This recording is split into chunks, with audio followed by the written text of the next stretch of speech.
Saudara, terima kasih masih bersama saya Mutia Fatia Erlison dalam Kompas Aceh.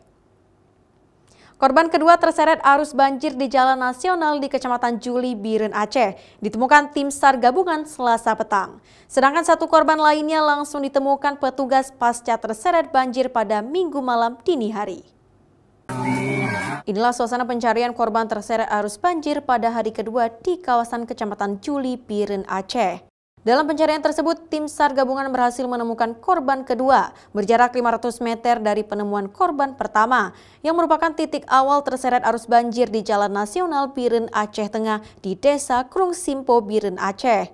Korban ditemukan di bawah ranting pohon yang tergerus longsor. Pada Senin kemarin, tim SAR terlebih dahulu menemukan sepeda motor korban.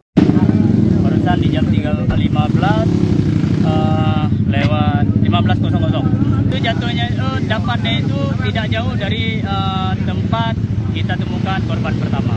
Lebih kurangnya itu 500 kilo. Jadi tadi ini dalam penyiasan tim gabungan 500 meter. Tadi di bawah sama-sama kayu.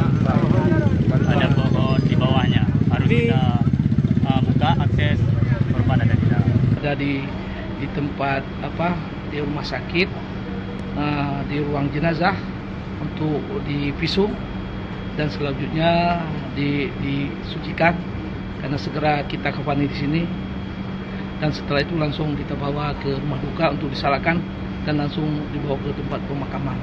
Sedangkan korban satunya telah ditemukan setelah kedua korban kakak beradik itu terseret arus banjir saat melintas di jalan tersebut. Kemudian korban dibawa ke Rumah Sakit Dr. Fauziah Biren untuk pemeriksaan lebih lanjut dan setelahnya akan dibawa pulang ke rumah duka untuk dimakamkan.